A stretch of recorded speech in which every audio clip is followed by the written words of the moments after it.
सत्संग का अर्थ होता है, कथा का अर्थ होता है स्वयं की खोज करना, स्वयं को जानना। स्वयं को जानने का मतलब क्या है? सब कहेंगे जी हम तो जानते ही हैं, हमें पता, हमारा नाम, हमारा एड्रेस, हमारा सरनेम, हमारा आधार कार्ड, सब तो पता है हमें। बोले भैया देखो, पहचान दो तरह की होती है। हम सब दो पहचान लेकर के घूमते हैं। एक पहचान है टेम्पररी और एक पहचान है परमानेंट। टेम्पररी जो हमारी पहचान है उसका हम परिचय ज्यादा देते हैं और उसको वास्तविक परिचय समझते हैं, उसको असली समझते हैं। टेम्पररी परिचय मतलब, टेम्पररी परिचय का मतलब है कि ये जो पहचान, हमारा नाम, हमारा गांव, हमारा शहर, हमारी पहचान पत्र, आधार कार्ड, पासपोर्ट, ये जो कुछ भी है ना, ये हर जन्म में बदलता है, हर जन्म में नया मिल जाता है। और ये एक जीव है जो भीतर बैठा है, जो एक बहुत लंबी यात्रा पर चलता हुआ आ रहा है। कभी किसी जन्म में कुछ बना, कभी किसी जन्म में कुछ बना। एक बच्चे को आप कभी जब जन्म लेता है तो देखो, वो जब जन्म लेता है तो उसको दुग्ध पान करने की कौन क्लास देता?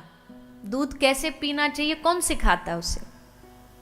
रोना कौन सिखाता उसे? वो सब इसलिए कर रहा है क्योंकि उसे पूर्व कई जन्मों का अभ्यास है। ईर्ष्या, ईर्ष्या भी बालक के भीतर होती है। कैसे? उसके सामने उसकी मैया किसी और बालक को ले ले, फिर देखो हाय तौबा मचा देगा। नहीं, हम ही है तुम्हारे, हमें को गोदी में लो। ये दुर्गुण या गुण दोनों ही, ये उस बालक में जो अभी 2-4 महीने पहले जन्म लिया, उसमें उसने सीखा कहाँ से? बोले भैया ये बॉडी न्यू ब्रांड है पर ये आत्मा नई नहीं है, ये तो कई हजारों वर्षों पुरानी है।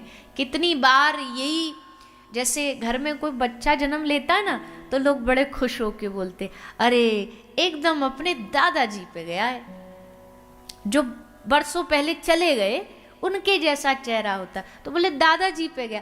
अरे दादाजी पे नहीं गया, दादाजी ही अब दोबारा पोता बन करके आए। क्यों?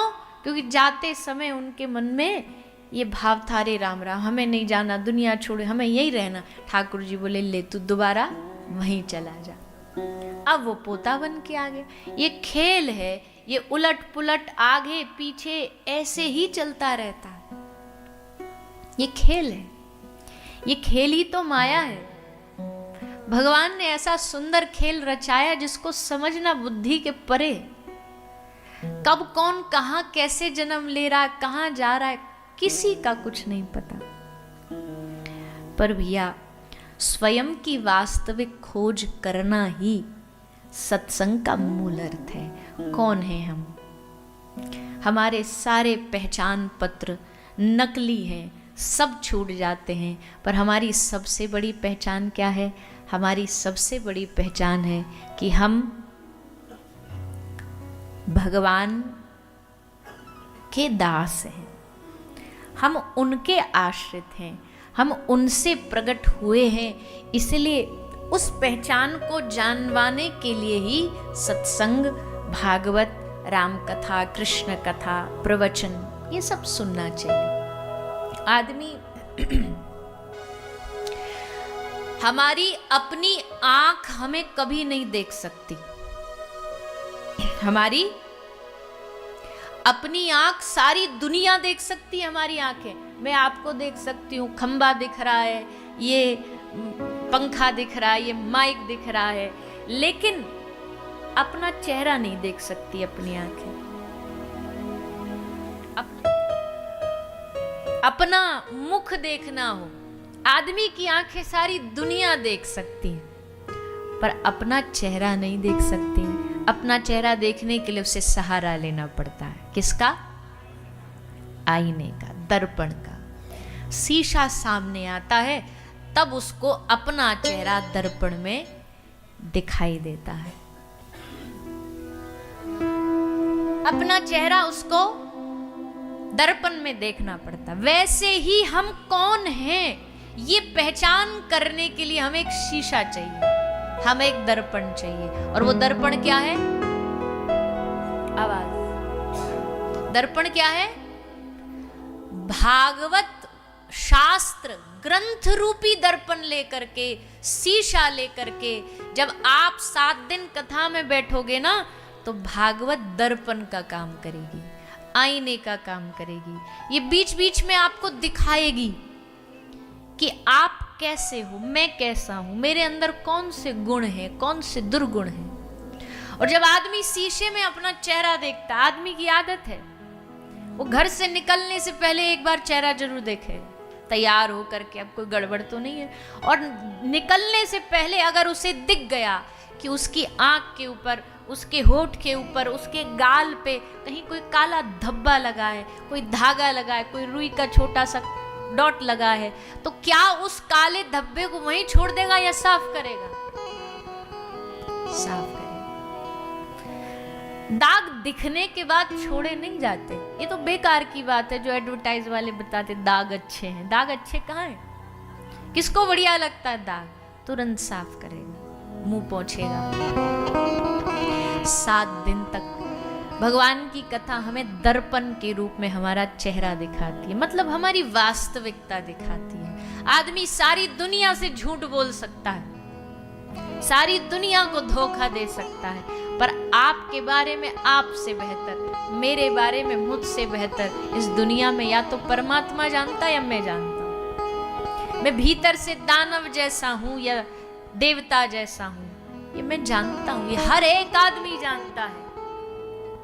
उसकी अच्छाई कहां तक है ये सब जानते हैं, लेकिन गलती क्या करते हैं? दाग दिखने के बाद भी उस दाग को वहीं छोड़ देते हैं। दिख रहा है ये दाग है, दिख रहा है ये कमी है, कमी है तो उठाओ ना, कपड़ा उठाओ ना, पोंछो ना उसको। अगर हमें दिख गया हमारे मन में कोई मैल है तो हमें उसको धोना है। कैसे धोगे? हरि नाम से, भजन से, अपनी भक्ति से उस दाग को साफ करना है। कथा दर्पण है, कथा शीशा है। दर्पण किसी की चापलूसी नहीं करता। दर्पण का एक सबसे बड़ा गुण है, किसी से रिश्वत नहीं लेता। अगर शीशा रिश्वत लेता तो सारी दुनिया उसको घूस दे करके अपने आप को अच्छा दिखाने की कोशिश करती, पर शीशा तो शीशा है। मोटे हो तो मोटे दिखोगे, पतले हो तो पतले दिखोगे। फिल्टर थोड़ी है आज के जमाने का। लोगों को शीशा पसंद नहीं आया इसलिए तो लोगों ने आजकल मोबाइल में फिल्टर लगा लिया। यहाँ बदला जा सकता है, शीशा बदला नहीं जा सकता। असलियत दिखाता है, कथा असलियत दिखाती, कथा दर्पण है, कथा शीशा। भगवान को नजदीक महसूस कराती है, करीब महसूस कराती है। भगवान की नजरों में हम कब आते हैं? भगवान की नजरों में हम तब नहीं आएंगे जब हम कहीं दुनिया के किसी शादी में, पार्टी में, क्लब में, दुनियादारी में, मनोरंजन में घूम रहे होंगे। पर इतना तो पक्का है, जब भगवान देखेंगे कि अपने सारे काम छोड़ के, अपनी व्यस्त जीवन छोड़ के बेचारा 7 दिन इतनी दूर बंबई से चल करके यहाँ ऋषिकेश गंगा जी के तट पे मेरी कथा सुनने आया, तो पक्की गारंटी है कि भगवान की नजर आप पर पड़ेगी तो जरूर। और जब भगवान की नजर पड़ रही होगी उस समय अगर हम किसी और धंधेबाजी में लगे होंगे तो इससे अच्छा है कि कब भगवान की नजर हम पे पड़ जाए, इसलिए सतर्क रहे, अलर्ट रहे। भगवान कब हमें देख रहा हो, भगवान देखे यही तो चाहिए हमें, और चाहिए क्या?